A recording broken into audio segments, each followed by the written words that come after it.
attention to that. This is it's unbelievable. The UK government has approved for 2024 lockdown trials for climate change. No way. Yeah. This is a bogus story. No. Oxfordshire County Council in the UK approved plans to lock down residents in one of 6 zones to fight climate change. Now, this is, this is called the 15-minute city. And this is one of the Sustainable Development Goals. This is rolling out everywhere. You know who's the number one climate change guy in the UK? Number one. Educate me. Charles. Of course. This is just, I think that we're seeing another. This is a setup to get rid of him. Okay. So this is the city of Oxford, which is not unimportant.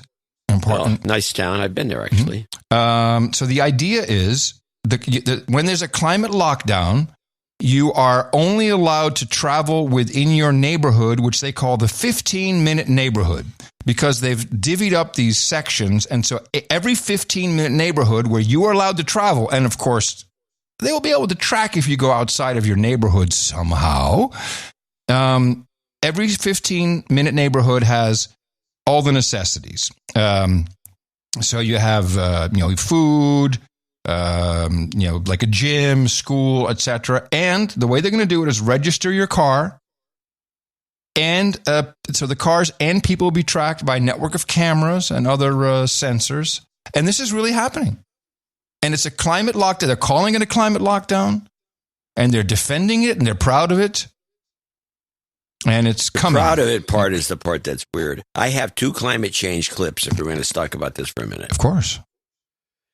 These climate change clips are classics. They go back a little bit in time, unfortunately. So the messaging is a little different than you're normally hearing. Let's go with climate change galsiers, Colo. At least 8 times in the past million years, it has advanced and retreated with clockwork regularity. If we are unprepared for the next advance, the result could be hunger and death on a scale unprecedented in all of history. What scientists are telling us now is that the threat of an ice age is not as remote as they once thought. During the lifetime of our grandchildren, Arctic cold and perpetual snow. Is this Leonard Nimoy again? Yeah, of course. We played this a million times. I'm playing it again. Could turn most of the inhabitable portions of our planet into a polar desert. In 1977, the worst winter in a century struck the United States.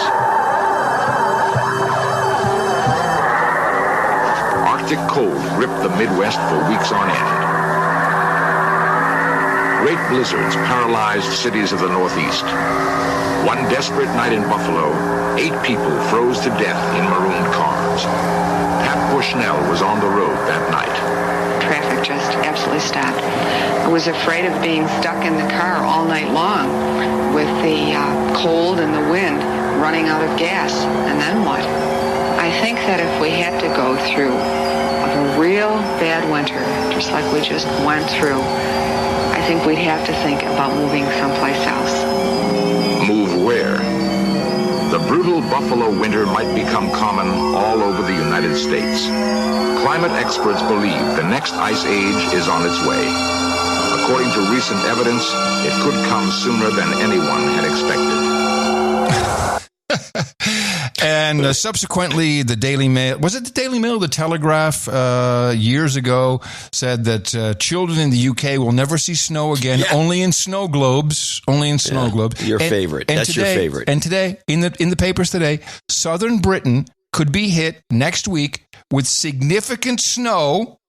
Long-range forecasts predict the cold blast will continue as temperatures plunge to minus 10 degrees centigrade.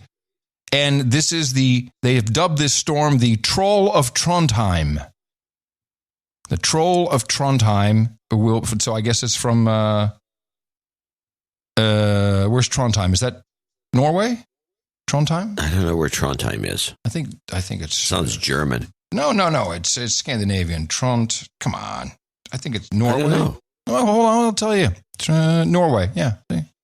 Trondheim. I know what I'm talking about. Well, they have, this is like you can see this is like the media is responsible largely for promoting one way that you can interpret it anything you want, one way or the other. Yeah. You can see it, we've had these recent cold winters, and you could have kept promoting this glaciation thing, but the glaciers are retreated a little bit, so you can't do that. Mm-hmm. And this is ridiculous. I do have another 20 seconds of that if you want to hear it. Yeah. Hold on a second. Yes, I do. Where is it? 2. Got it. At weather stations in the far north, temperatures have been dropping for 30 years. Seacoasts, long free of summer ice, are now blocked year-round. According to some climatologists, within a lifetime, we might be living in the next ice age.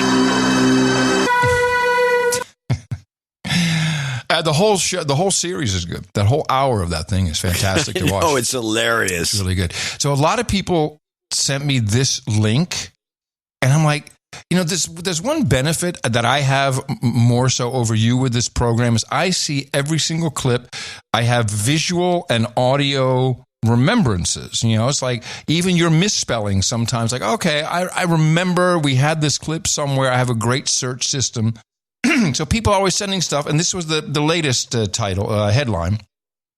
Climate activists vow to slaughter millions of dogs to reduce carbon paw print.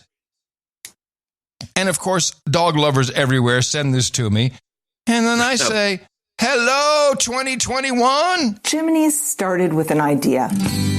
What if we could reduce our dog's carbon paw print?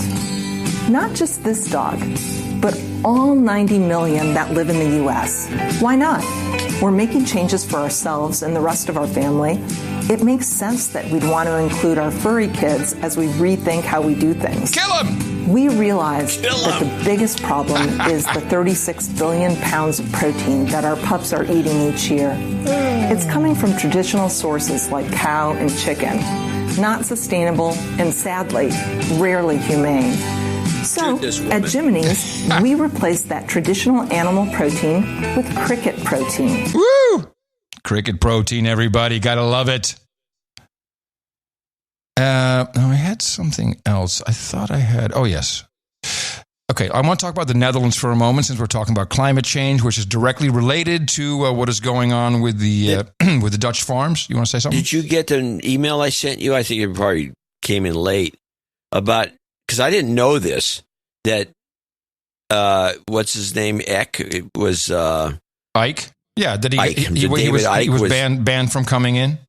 Yeah, did you know this? Yeah, we talked about it. Oh, I don't remember talking about it. Yeah, I do. I think you talked about it in your sleep. No, and in fact, I want to thank Dreb Scott, who always does chapters for this program for Podcasting 2.0 apps. He is now transcribing all 1,510 to date episodes of the No Agenda Show. He's going to put in a big-ass database with time codes so we can just search. And so when you say, I don't remember this, and I'll go... It's not a lie. It's not a lie. No, you don't remember it. That's true. But it's not a lie at all. It's not a lie. I would have remembered it because it's recent. Yes. Here is quick note on what's happening. We know the Netherlands. We know that the whole idea, the Tri-Cities project, which means the Netherlands, and they're just going to turn it on to one big bedroom community, and they have to get rid of the farms. How many farms? Yeah. How many farms? Now, moving on. In October, farmers in the Netherlands took a stand against the government's green crackdown on the agricultural industry by gridlocking motorways, you'll remember, with thousands of tractors in peak hour traffic. The Dutch government, however, has not listened to the farmers and is now about to shut down, wait for this, 3,000 farms. They're going to close down. This is World Economic Forum, Klaus Schwab stuff on steroids. 3,000 farms are going to be shut down in a bid to comply with EU emissions standards. Ooh, methane. Ooh, nitrogen in the soil. Ooh, Chris Bowen. The effects of this scheme are going to be devastating for farmers, but it looks to be it's only the first step in what the EU are planning. And here's the other shoe that's now dropping. The Netherlands, as you know, we've talked about Royal Dutch DSM.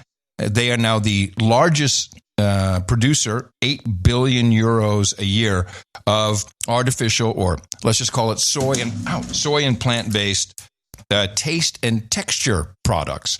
So when you get I can't believe it's not steak or whatever it's going to be, some of them can't believe it's not beef.